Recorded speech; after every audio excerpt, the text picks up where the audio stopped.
It's an atmosphere that's been missing from the streets of Jarablus for over a year.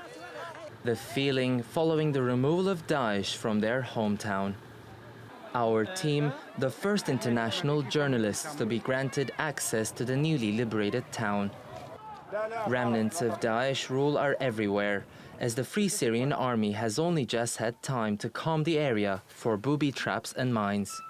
And as the locals revel in their newfound freedom, the victors are keen to show us around. This was a Daesh prison. When we first came to Jarablus, we freed the detainees. It was a detention center for torture. The prisoners say there is a graveyard over there. Most of them were innocent, but Daesh uses religion as a reason to detain people. We're told that at least 50 people were discovered locked up in here the day the town was liberated. Daesh prison guards had crammed this tiny space with up to 15 prisoners. But at least they escaped the torture room. We are in one of the prison cells that were used by Daesh in Jarablus.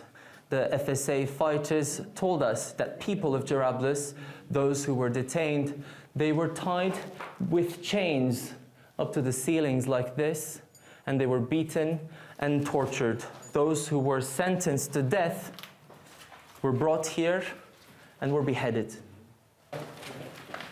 As our inspection continues, we realize that this place is still being used as a jail, only now to house Daesh prisoners. Before we're allowed to speak to one of them, the FSA commander takes him aside.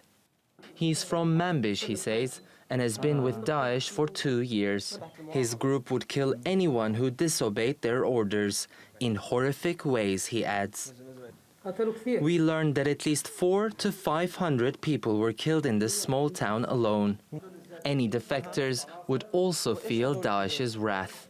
Daesh left in a hurry, leaving behind personal photographs, documents, and hundreds of small white pills.